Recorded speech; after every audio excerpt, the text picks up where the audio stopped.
Good afternoon and good morning, depending on where you are. Thanks so much for joining us today. We'd like to begin with an acknowledgement of country, which is to acknowledge any Gadigal people, the traditional custodians of the land on which we're meeting today, and pay our respects to their elders, past and present. We extend that respect to Aboriginal and Torres Strait Islander people who may be joining us today. So thank you and welcome and thank you for making some time to be with us today. So we've got 45 minutes, and what are we covering in 45 minutes? So we'll do a welcome and housekeeping, which we'll get underway here in just a moment. Then we're going to have a very quick dive into the Australian Privacy Act and the impact that's potentially having and may potentially have on what we're doing as marketers. Following that, looking at more detail at what is a customer data platform? What is a CDP? What does it do? How can it help me? And is there a connection potentially between the changes to the Privacy Act and what a CDP could do to assist us? From there, we'll look at campaign activation. So taking what's in the CDP and helping us actually elevate and engage and reach out and activate that data so that we can do more with it and create smarter, more engaging campaigns. From there, Q&A, and I should point out that Q&A is actually throughout the session, so feel free to ask questions at any point. And then what's next? So let's dive in. So meet the team. So welcome to Ken and Jackson from Oracle. We appreciate you joining us today and providing some expertise around these points, especially the CDP, which is our key focus today. And also Adrian Jones, our CEO and founder. So Adrian will be helping with the Q&A, which I'll talk about here in just a moment. So you've got to keep him busy. So as you may or may not be aware, if you've attended events with us previously, we use Zoom to record all of our webinars, and the replays will be available. That's always the question everybody asks. And yes, replays will be available. So we'll send you a link, but it will pop up on our blog in the next week or so. In relation to questions, we have a Q&A function. So please be aware that the Q&A is visible to all webinar attendees. So if there's something there you particularly like, you can upvote it versus asking the same question. But if you do want to ask a question a little bit more discreetly, feel free to use the chat function. And I think the guys are going to be posing some questions to you, and they're going to want you to use the chat function as a response. So let's see if you can get engaged with us and help us on those things today. All right, so first step, that's my job today, is to walk you through the Privacy Act, which will be a very high-level walkthrough, I promise. But one of the key things that is really coming out of this process, and you may or may not be aware, but there is legislation currently in front of Parliament, which has been going back through committee and forwards to the chamber and back, etc., is to implement a range of changes to the Privacy Act. So how did we get here and what's happened so far? Well, the initial publication, which was published by the Attorney General's Department, was in February 2023. You'll notice the report is called 2022, but it was published in 2023. From there, the government took some time to respond, which they did in September last year. And they pretty much acknowledged that everything that was in the review that was asked for was in fact necessary and something that needed to be done. However, not all of those things have made it into the chamber for some reason. And that was presented just last month on the 12th of September. And so since then, it's been backwards and forwards through committees and discussions and other bits and pieces. You may or may not have heard about this noise, but especially for our university clients who may be joining us today, there have been a lot of other things coming out of Canberra that are possibly distracting you from some of these things. So here we have Catherine Kemp, who's an associate professor of faculty in law and justice at the University of New South Wales. And she makes the point that while it's long overdue, and yes, it's been presented, it's still not fit for the digital era. And she sort of outlines that in a bit more detail. And so the proposed changes don't necessarily impact email marketing, but of course, email marketers don't sit in a silo within their organization. You have roles in doing all sorts of different types of marketing, and email is just one channel that you work through. So the key thing that I would take away from what we've seen so far and what is proposed is certainly a beef up in the collection of data from a privacy point of view, how long you're holding on to that, and really the data that you're capturing, for what use are you using it? And are you able to use it for one thing and then decide 6 months later, well, I'm going to use that data to do something else. I have a different purpose. there seems to be some challenges around that thinking and how that data can in fact be used. Catherine makes the point that basically what we're looking for is far more direction around what we can do and how we as marketers treat the personal information that's coming from people that we're talking to. Now, Carly Kind, who is becoming a little bit of a celebrity everywhere I turn in the media, I'm seeing Carly. It probably has something to do with what I'm looking for.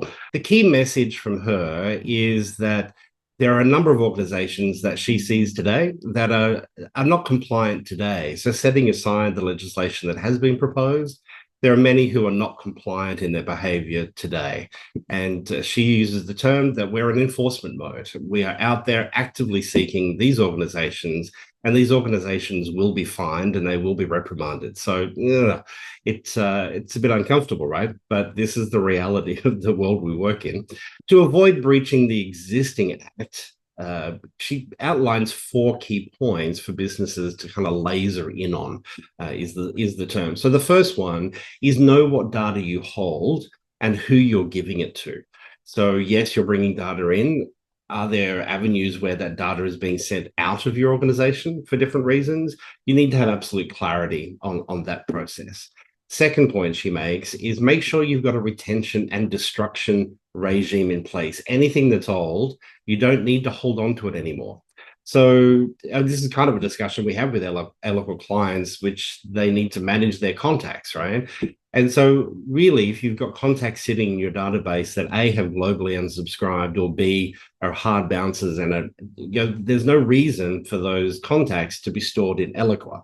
Now, of course, storing them in Eloqua is just one part. Most of you will probably have your data synchronized with a CRM, student management platform, a whole range of other areas, right? So you need to think through, okay, I can delete them from Eloqua, but that's not necessarily a tick for success. That's just part of the exercise.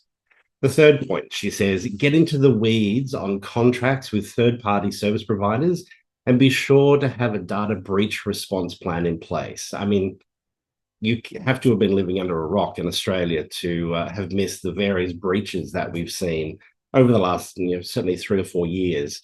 There are certainly big brands that have had a really hard time. In addition to the breaches, though, we also know that there are problems in relation to lack of unsubscribe. A large telecommunications organization just recently got fined several $1 million because they sent out a whole ton of emails that people couldn't unsubscribe from, and they were very clearly marketing emails.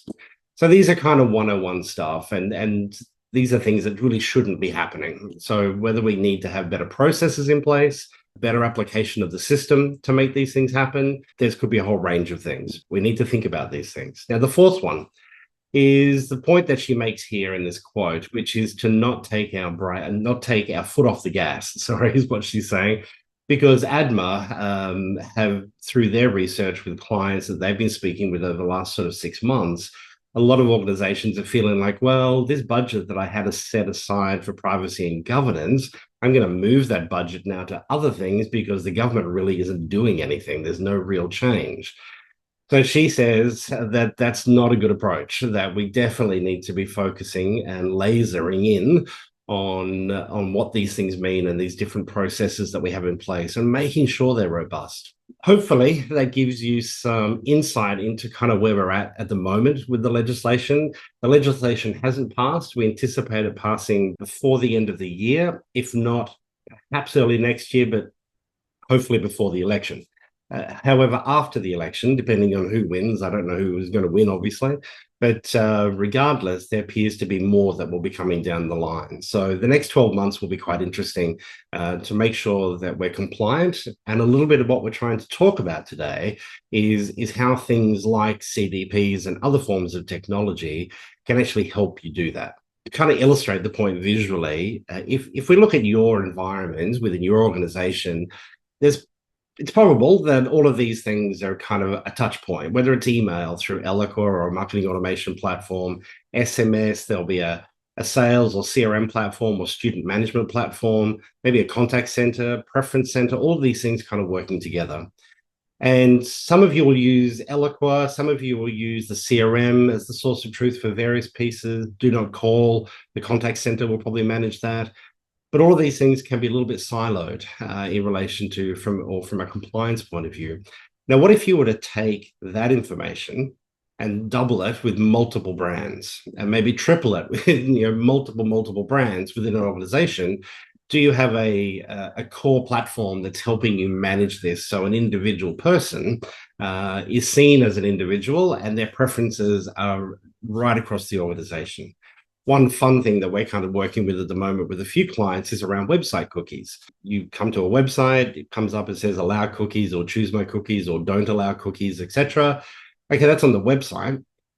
If what the client or the guest says at that point, let's say they don't want any cookies, so they don't allow you to capture or load any cookies, does that same request apply when they land on your Eloqua landing pages? Because as you know, Eloqua is tracking and using cookies for landing page behavior.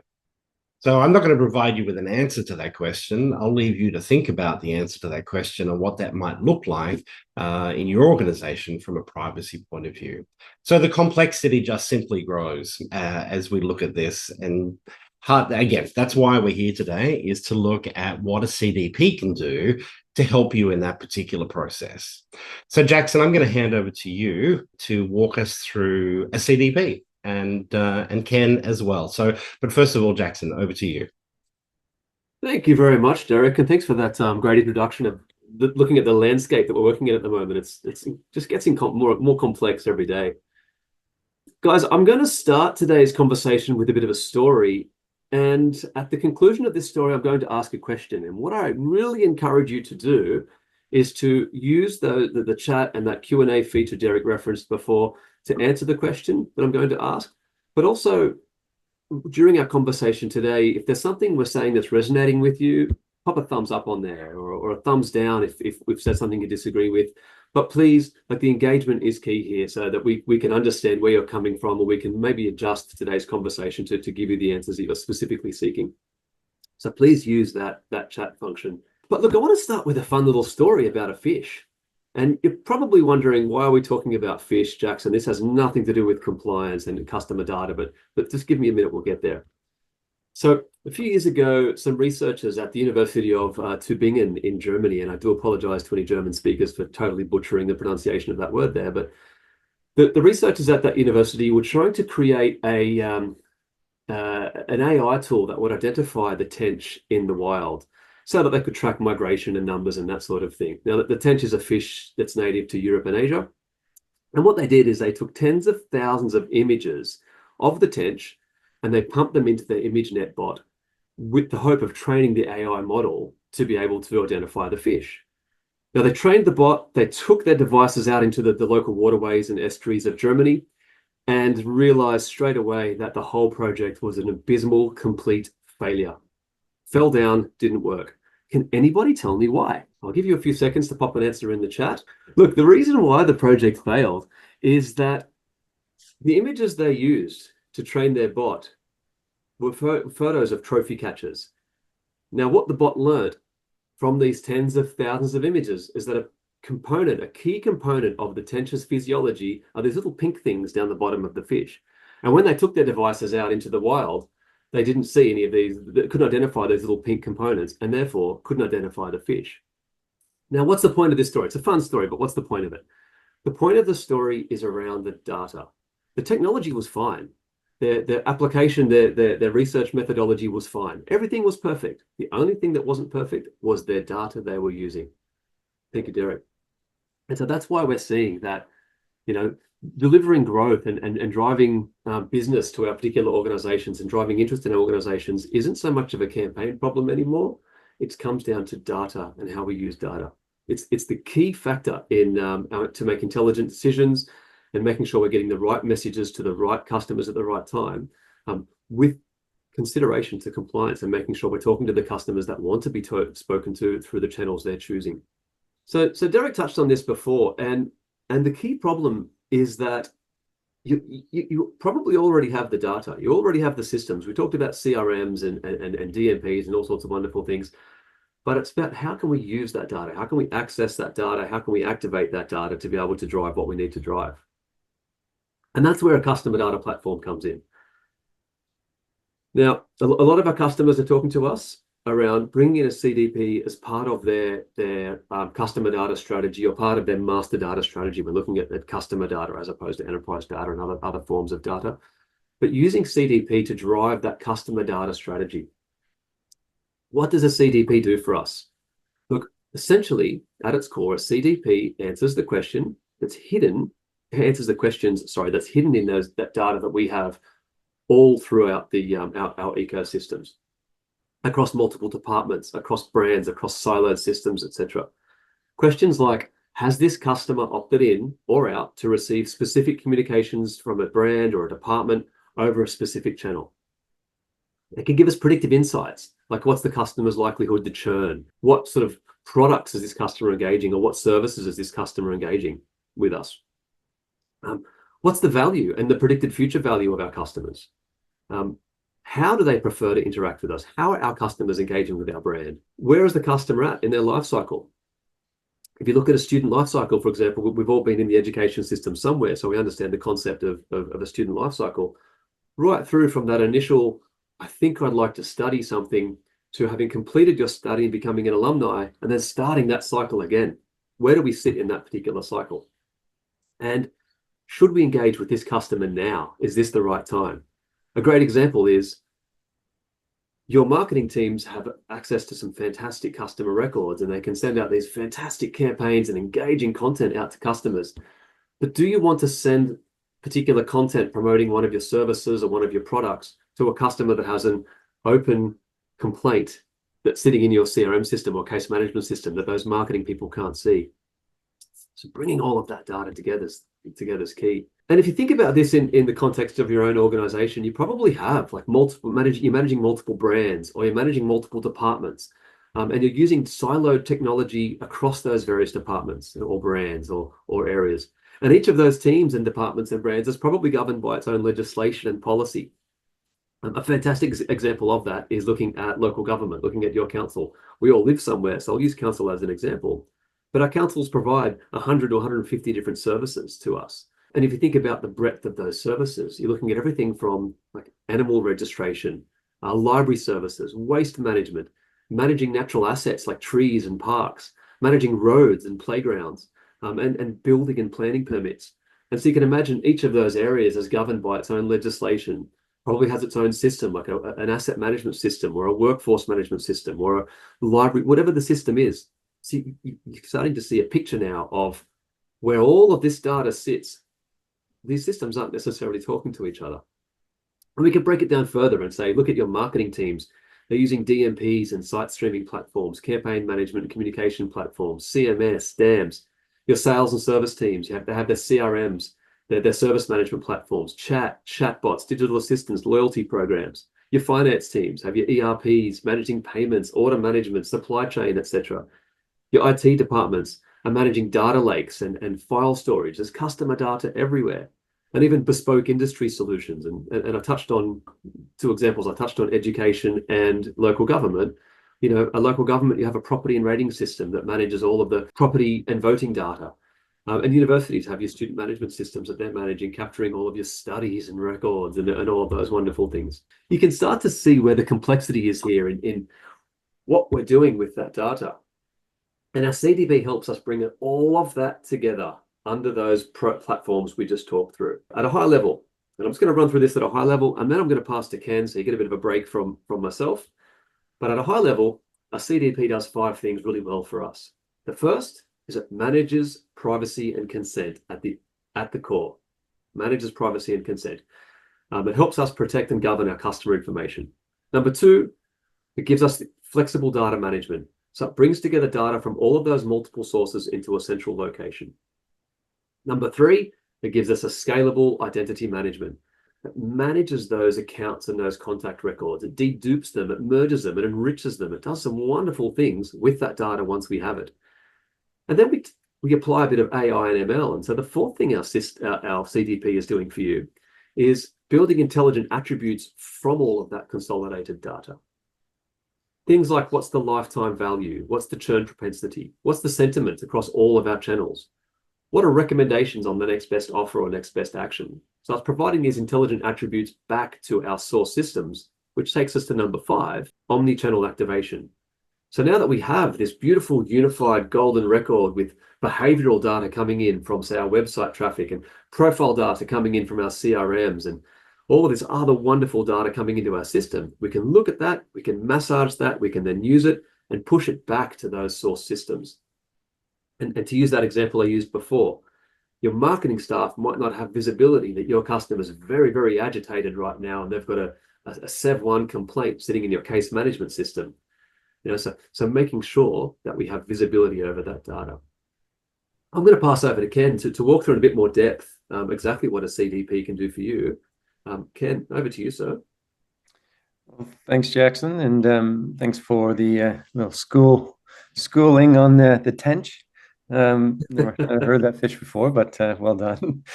Maybe just before I get into this, just show of virtual hands. How many of you on the call today have actually a CDP in place? All right, well, it looks like no one, but so this might be of interest then. As we talked about earlier, marketing, especially when it comes to marketing, it's a data problem. We not only around the compliance and privacy and all those sorts of things, but as marketers trying to wrangle all that data, you could easily send more emails, more SMSs, more notifications, but it's not necessarily going to cut through. And so how do you really perhaps send less but have better results? And it's your data, it's the underlying data that's going to form that. And if we take a look at any organization, there's lots of information around that you marketers would love to have access to, whether it's your CRM information, your profile and demographics, the preferences, those sorts of things. Obviously, your marketing, you're bringing in your digital behavior or your web behavior, what they're clicking on, what they're registering, those sorts of things. And even the back office, who's buying what, what are the transactional information, connecting that into a marketing campaign is going to be key, but it's challenging, right? Of course, there's other systems, there's data lakes, there's third-party systems, so on and so forth. There's lots of data available. So how do you wrangle that? And so if we look at how we do that is we can consolidate all this data through a CDP. If we move on to the next section, Derek, we talk about adding meaning. And if you take a CDP like Oracle, we call it Oracle Unity, but there's other systems out there. What we do, we take these different sources, we start to unify that profile and create these rich profiles or this golden record, customer 360, all those sorts of things. So we're combining and compiling all this information. Once we have a unified profile, there's some smarts in the CDP that starts to segment that, whether it's attributes that are out of the box, certain segments, past behavior, buying behavior, cart abandonment, all these sorts of things. You can really start to segment. And when you have this unified profile and segmentation, well, then we start to apply some AI models over top of this. With there's two kind of avenues you'd look at. There's a B2C or there's a B2B type flavor of a CDP in those data models. And so when you take a look at that, we can apply some data science, your data in there, data science models take over and start to come up with all sorts of things that start to augment not only your marketing, but that can underpin your sales, your service, all those other parts of the organization with this information.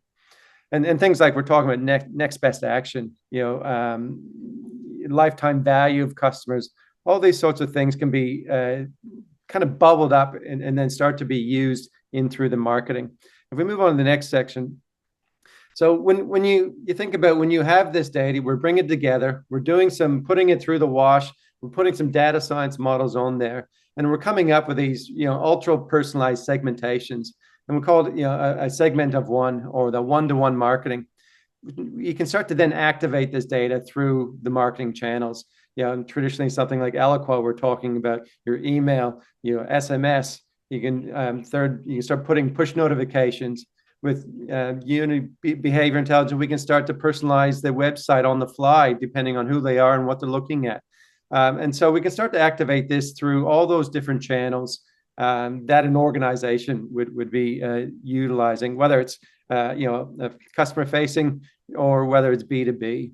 If we take a look at something like a university, taking a look at that entire lifetime value of a customer, the entire life cycle from acquisition, using the data to help acquire, then onboard and then deal with them from a personalized experience as student services and even onto alumni.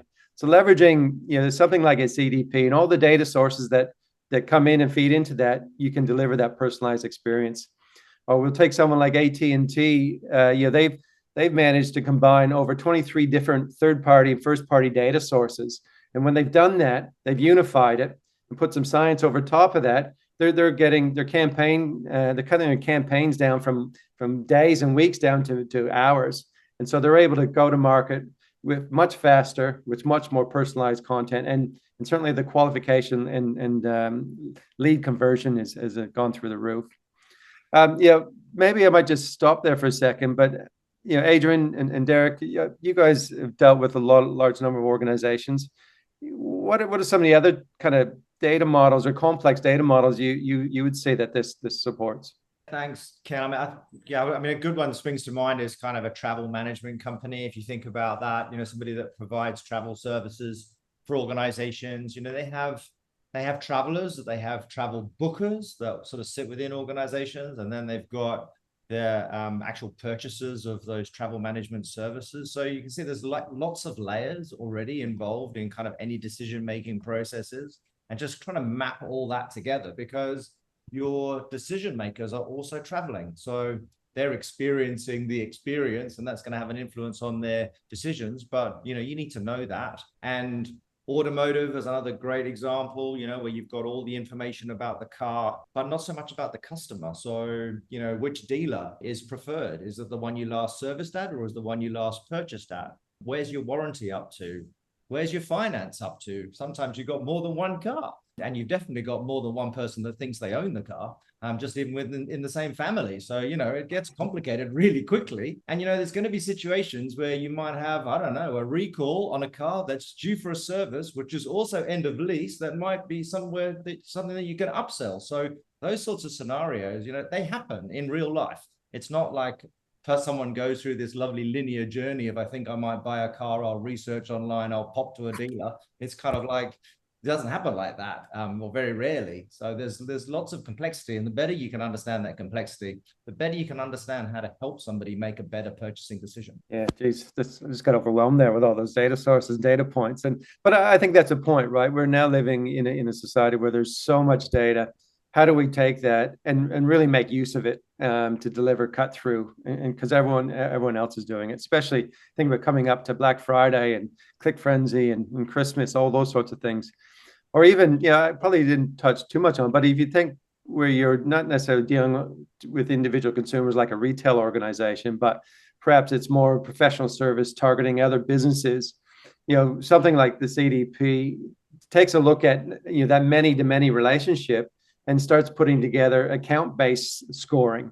So because, people are dealing with multiple people in the organization, so when you look at targeting an account, you can get this roll up of the account and giving a lead score, and then start making recommendations on next best action or next best offer, putting that through into the sales channel, into the pipeline. All this sort of information really becomes augmenting the human element with it, with this data insights, and that's how we activate it. So I might just go on the next slide there for a second, unless there's any questions.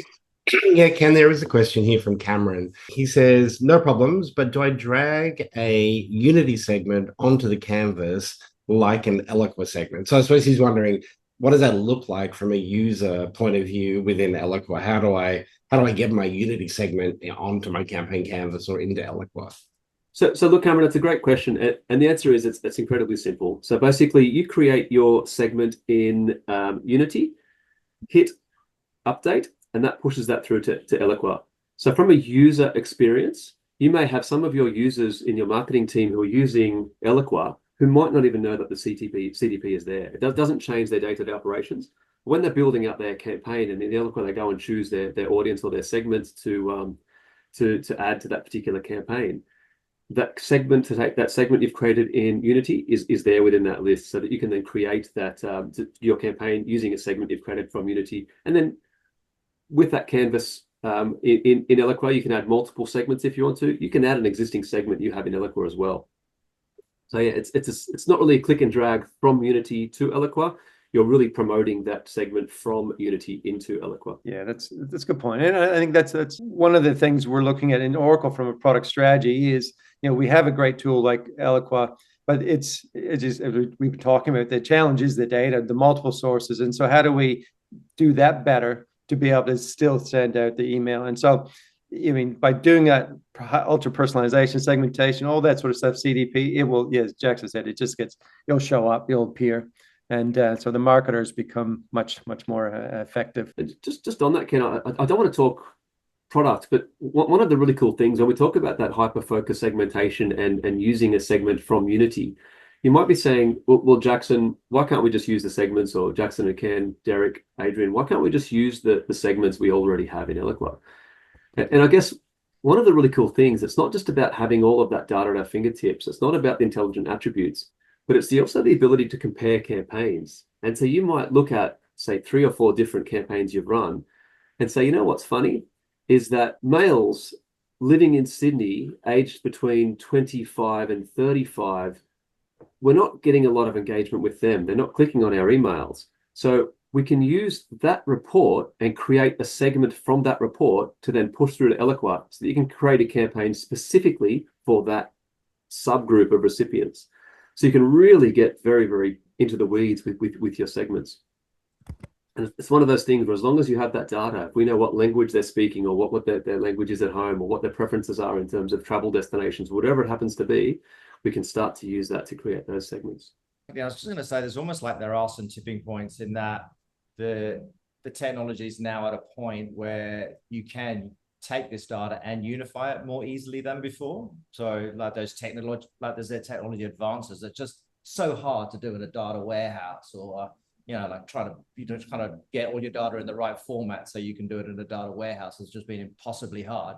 But also you're now able to actually do something with it. So people have said, it'd be great if we have a golden record. Let's spend lots of time creating one. But what are we really going to be able to do with it? It's so hard to create dynamic segments, and it's so hard to create all this content for all these personas. So like, if that's impossible, then why bother doing it in the first place? And I think that now is at a point where we can start to automate some of the content creation. So now it is actually a viable proposition. Mm. And probably even take that one step further. And Adrian, I think you guys will be doing another session on this, is around bringing in Gen AI into the marketing, like Eloqua, and some of the things around that send time optimization and content creation and guided campaign. But so it's really getting down to the nuance, and it is a market segment of one these days, and not only that, using AI to continue to test and promote the next best action. So hopefully that cut through comes through. Now, eventually everyone's going to be doing this, and so it's going to be those first to market, those market leaders who will start to get that edge. But we're here to help, and any questions afterwards following this, here to help. So, but look at this. You probably had a chance to read through this while we've been talking, but I guess at the end of the day, we're taking a look at this lifetime value, because we're connecting the data points and being able to watch that and deliver that personalized experience on that unified profile. I think we're all CX leaders in this for organizations. Now, this isn't just about marketing. That something like a CDP can underpin your sales, your service, even your financial transactions. Taking a look at, you got inventory, you got lots of excess product that you need to move. Well, who do you go to move that? Well, those who normally like to buy those products. So it really can underpin the entire organization, the CDP, when you get that down pat. And I think we all talk about personalization, living in the experience economy, where the experience is almost just as important as a brand or the product you're dealing with. So if we can make that personal relevant at the right time, the right channel, then we're winning. And there's probably the last, we talk about data and those data-driven organizations. There was a report done by McKinsey and talk about the path to value in relation to CDP. The stats are 23 times more likely to acquire new customers. Those are using data-driven organizations. They're 6 times more likely to retain those customers, and 19 times more likely to be more profitable as a result. So data is important. We never perhaps question that. It's just now we're able in a position that we can leverage that data to leverage the insights.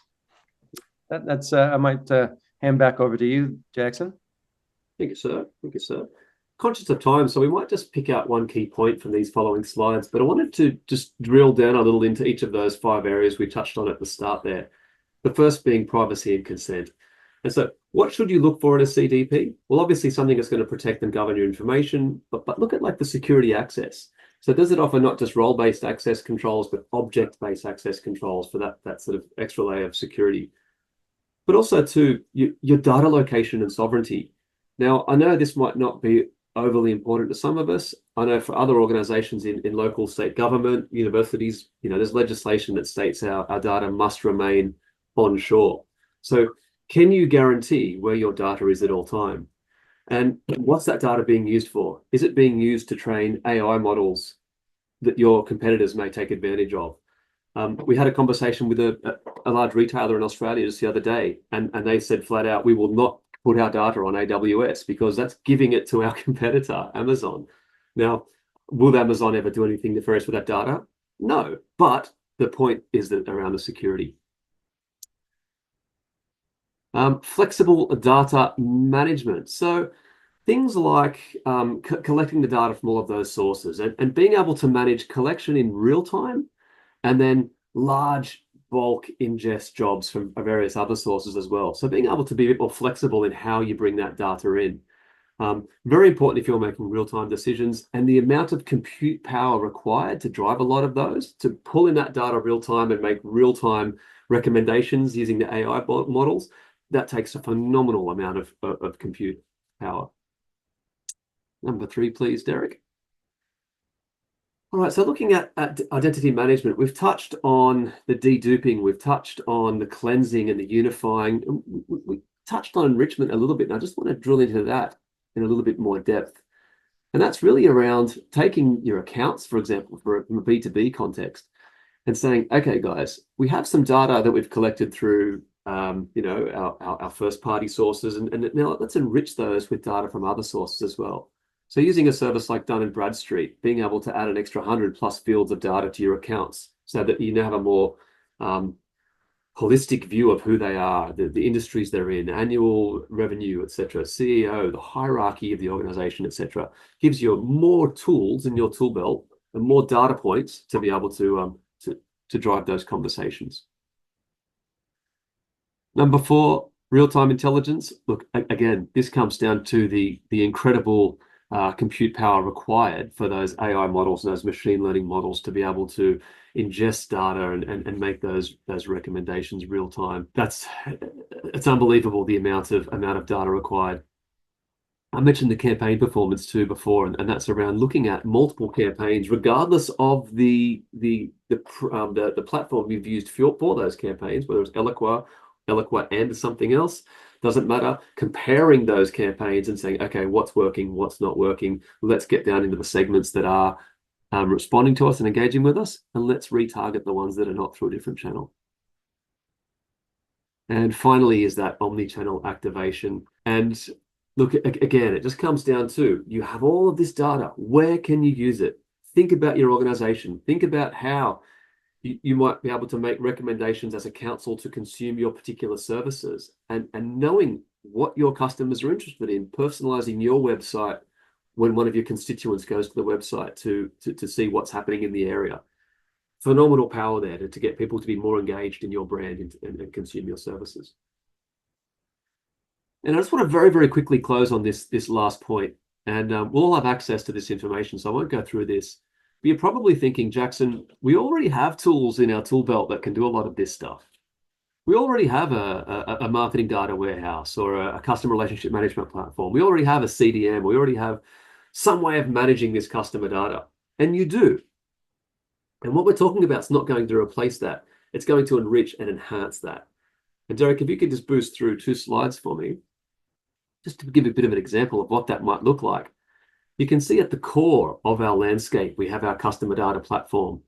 And if you have a marketing data warehouse, you can see where we might bring in that website data and push back campaign data. You can see for your campaign management tool like Eloqua, we can bring in that campaign data and we can push out those enhanced segments.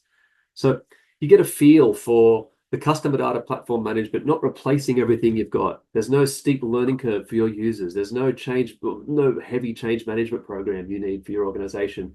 It's something that sits there underpinning and benefiting and enhancing all of those applications that your teams are already using. Look, I guess just to close, so we talked about those 5 areas: the privacy and consent, the flexible data management, the scalability of the identity management, real-time intelligence, omni-channel activation. And it sort of boils down to, I hope that from our conversation, you're able to take away some of those points that Carly Kind, the Privacy Commissioner, was referencing before. And it's knowing where you got your data from and what you're doing with it. What are your retention policies, and what are you doing with old, outdated data? When should you get rid of that data? And then get into the weeds around the security and the contracts, and make around the security of your data. And so CDP really drives home on those 3 points that Carly's raised through legislation. I'll pass back to you now, Derek. All right, thank you. There was a question I noticed in there, another one from Cameron. Yeah, I think he was basically saying, I have so many questions. Maybe today's not enough time to cover them. But to kind of help you with that, Cameron, in December, first week of December, we're going to be running a second session as a part of this series to really help people understand the concept of a CDP in more detail. So our session in December will be kind of laser narrowed into some very specific examples of Eloqua CDP, and hopefully we'll be in a position to actually show you like what you were asking about, the segment creation. What does that look like in Eloqua? How do I get that onto the canvas? Those sorts of things. So please feel free, if you've got your phone with you, you can scan that QR code that's on the screen, and we'd love to see you there. But before we go, if there are any questions, please, let's have a look at Q&A. Adrian, can you see any questions there? Only that Cameron's come back and said he's got lots of questions for another time. So yeah, we'll pick that up. I think, if we have got a couple of minutes, it'd be great, Jackson, to elaborate a little bit, I think, on CDP's capability to unify data and to bring in different types of data. So is it just structured data, or is it unstructured data? I mean, what if it's a call from the contact center, or I don't know, a sales call result, or can that all come into a CDP, and how does that get turned into something useful? Yeah, it's a great question, Adrian. And I guess there's the answer to your question, then there's a bit of an extension to it. And so yes, the structured data and the unstructured data, certainly we can manage that, and we can bring that into the profile. And it's, obviously things like, is the contact associated to an opportunity that's just been won? And what does that mean for the contact in your record? But also, in that scenario, we know who the contact is. We know who that profile is. But let's say, for example, we have a customer who's logged into your site and they're navigating through your site. So we can collect behavioral data and we know exactly who that customer is. But then we might send an email through a campaign to that customer, encouraging them to come to our site to look at a promotion we have, whether it's a service or an event or a product or something like that. And we know who they are through the tags in that email. But at a later date, that customer comes back to show their friend and they haven't responded. They haven't clicked the link through that email. They haven't logged in, but they've hit your site. They're an anonymous user. We have the capability to identify who that user is and still assign that to that profile record. So whether they're known or unknown, if we can harmonize that record, we certainly will do that. So we're still building that behavioral data record against that particular contact. And that kind of information could be used then to presumably update a segment in Eloqua, or suppression, either some sort of suppression mechanism, or alternatively update maybe dynamic content or something that would be the actual content of an email based on those data points, presumably. 100%. And website personalization is one of the things you can do.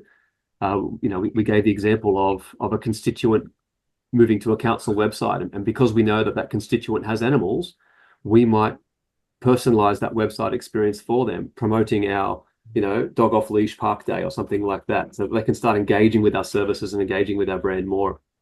And what about public sources of data? I mean, there's a question here about, third-party data that you're allowed to bring in, LinkedIn information. If that's, could you bring that in and use it as well? You can, you really can. And that's one of the beautiful things, is that with CDP, there's a bunch of out-of-the-box connectors, but there's no limit to what data you can bring in. You've got complete access to your data to create data fields, categories, labels, a whole range of things. One of the things that's important that we didn't touch on due to time is when that data comes in, we tag it so we know the source that data come from. So if it's come from LinkedIn, that's fantastic. If it's come from a third-party source like Dun & Bradstreet that's enriching our account records, we tag that data as being from Dun & Bradstreet, so that you've got that view of where your data's come from, and that helps with your retention and your compliance and that sort of thing as well. Yeah, maybe that rounds us out nicely back to the original privacy and compliance, right? So you know what the data sources actually were and the purpose for which they were collected, and then what you're planning to use them for. So yeah. I guess that's kind of what you need. And it's beautiful too, because if you look at things like third-party cookies, but before we ran into Google's decisions around third-party cookies, they didn't have a long life cycle. They lasted about 3 months or so. They didn't have the longest of life cycles, and they become outdated quite quickly. And so you might say data coming in from a third party like LinkedIn, for example, we may choose to deprecate that data after 12 months because we don't need it anymore. We consider that outdated. And so it's not your data steward's job or your data scientist's job to go through and say, okay, well, these packets of data have to go now.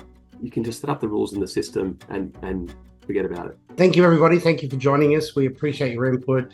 Big thanks to Jackson and Ken from Oracle for making some time to be with us.